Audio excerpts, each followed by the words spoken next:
I'm going to be traveling a lot in the next few weeks with work. I'm going to be staying in a bunch of hotels. And I also got a really cool new product from Olight with a UV light on it. It got me thinking, what's the technology that I will bring with me on these trips so that I can have a really good night's sleep, I can charge all the devices that I need, and that I have some good entertainment with me while I'm there in the evenings if I don't want to watch the TV. So let's get started with the tech that I'm going to bring with me on this trip, and some of it might be useful for you too. So let's get started. How's it going, folks? My name's Marcus. Welcome back to the channel. If you're new here on this channel, I talk about technology, EDC, and anything that can help me live a happier, balanced, more productive life. So let's start with one of the fundamentals, charging devices. Usually when I go away, no point in denying it, I'm a big Apple fanboy.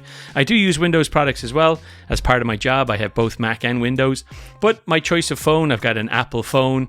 I use the AirPods as part of my system. All of my computer setup here and iPads are all Apple. And in addition to that, I want to be able to charge those wherever I go. So I do bring an Apple Duo with me wherever I go. It's got a Qi charger on it for my phone. It's also got a pop out on it for when I'm charging my watch. I do have an Apple Watch Ultra, so it's important for me to have one of these charging pads with me whenever I'm away. But bring in this is called the Zira, and it's a new one to me. I've had this product for probably 4 months now that they sent it to me.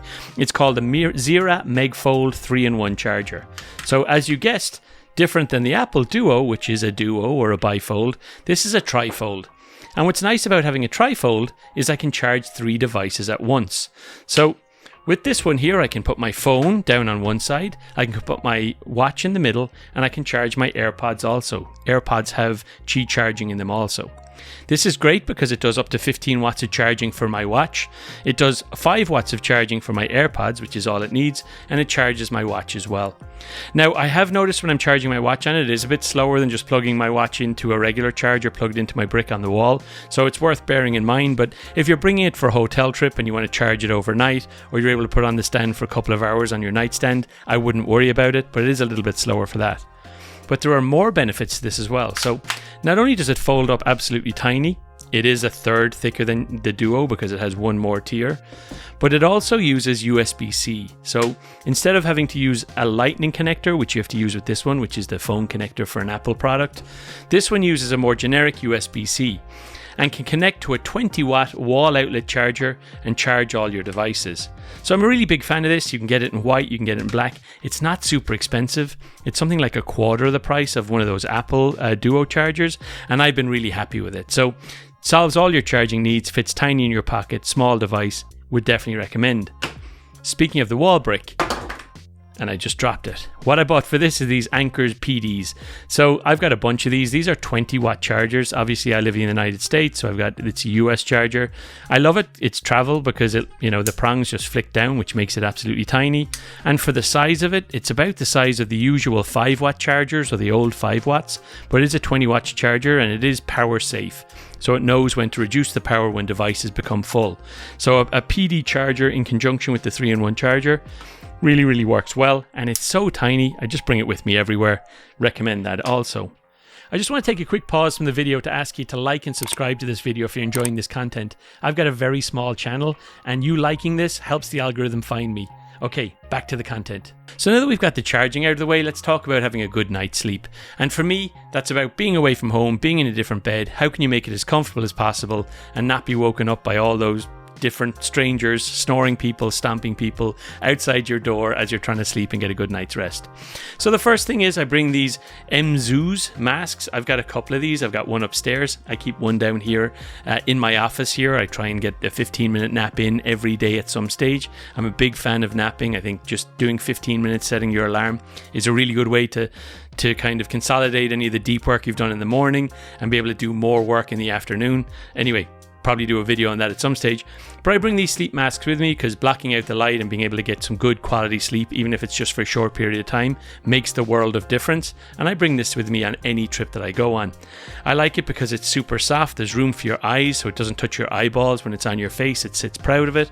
But there's enough padding around it to be able to block all the spaces so you don't get any bleed through of light on it. On the side of it, there's no nasty buckles or anything if you're a side sleeper to annoy you. And even this small little clasp on the back, I really don't feel it while I'm sleeping. So really soft, really smooth, kind of a premium product when it comes to an eye mask. And I'd recommend that. I'll have a link in the description below to that. But then it comes to, you've blocked out the light. What about the sound? One of the things I got really used to when I had small kids was sleeping with white noise on. It definitely took me a while to get used to it.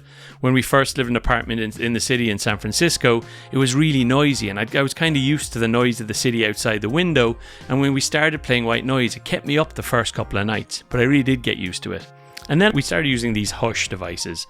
The things that's really great about these Hush, this is Hush by Voga Sleep. I'll have a link in the description below. This is intended for when you've got little kids and you want them to be able to sleep, but now that my kids are older, I've adapted it. Micro USB charged. If you charge it before you go on your trip, it will last you for days. Really, really great device. And it's basically just white noise. I don't know how that'll sound in the microphone. It's got a bunch of different settings. Yeah, I think like 4 different volume settings, etc. So if you do have someone really loud in the room next to you snoring, if you stick on your eye mask and you throw this on, you should be able to get through the night. But if you want to go for something a little bit more premium, I've got the Bose Sleep Buds 2. So these are created by Bose, so you'd expect them to be fantastic. And the truth is, they really are fantastic when they work.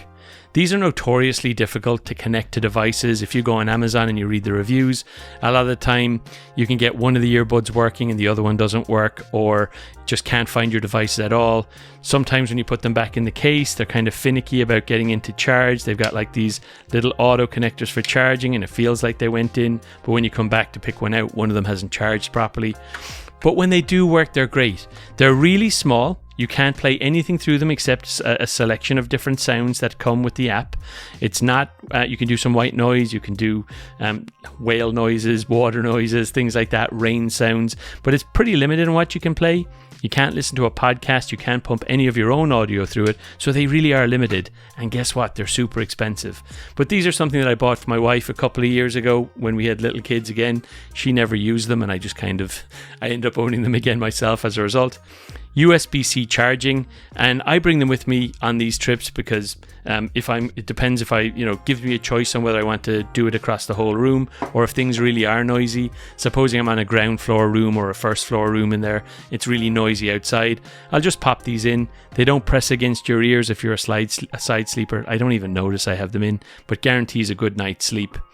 What's almost as good though is just a standard pair of earplugs. These are neoprene earplugs and I do bring those with me as well. I'm, as you know, a motorcycle rider, so have a lot of those with me all the time anyway. But having those things are kind of premium products you can have to guarantee a good night's sleep. Which is moving, the next thing is entertainment. And for that, this is an obvious one, but it's brand new to me, is the Nintendo Switch. And by new to me, I bought this for my kids for their birthday, but I absolutely love it. I really wasn't expecting to love a handheld device like this. Now the great thing about these is the battery lasts ages on it, and the quality of the screen, I went for the OLED model, and I'm really addicted to playing Zelda, Super Mario Kart, Super Mario Brothers, all the old school games on it, like the new versions of the old games are on it, and the screen is just so good, it's fully immersive. So I love this device. It's not super expensive. They're like $350, less than $400 these days. So given that for that you get a handheld device, you also get the connector that connects into your main TV so you can charge it. You get a couple of controllers with it, etc. Really good gaming console. And if you're considering entertainment for yourself, if you do a lot of traveling to hotels and you're sick of just watching the movies that are on the TV or TV on demand, I'd recommend using one of these devices. Great for planes, great for entertaining kids on the go. In case you don't know, these little handheld controllers just slip off and you can play 2-player with your kids if you're on a plane, or if you find yourself in, between business meetings with people. It's often fun just to take the device, prop it up on the table, play a game of Mario Kart. A lot of fun. Okay. Coming on to the last thing, and the reason I want to make this video. Olight sent me this. As you know, I'm a big Olight fan. I've done Olight videos before, and I have the Olight Arcfeld, the original one, which is a flashlight, which has got 2-tone dial. When you shine it on one, you get a flashlight that has got different levels of intensity. So if I hold it on there, you'll see it get brighter. But if I flick this switch here, it flips over and becomes a dot there. So, a laser pointer. I guess it's for presentations. I think that's what I thought it was for. I use it for scaring cats and for having my kids chase around the garden after it. But I'm a big fan of the Olight. The Olight flashlights, and particularly the Arcfeld, because of its form factor. It's this rectangular shape. It fits in the pocket beautifully with a deep carry pocket clip, and I'm a big fan. But they sent me this one. So this is called the Arcfeld UV, which might tell you why I made this video. So now, in addition, same as the other one, it's got the flashlight where you can turn it on and turn up the intensity. It goes up to over 1,000. I think this one goes up to 1,500 lumens. I think the original one went up to about 1,100, and this one goes up to about 1,500. It's definitely brighter. This is the white light version, but on this one, when I flick the switch, it turns into a UV light, so different than the previous one. Now with a UV light, as you know, it picks up different things, like starches, fabrics.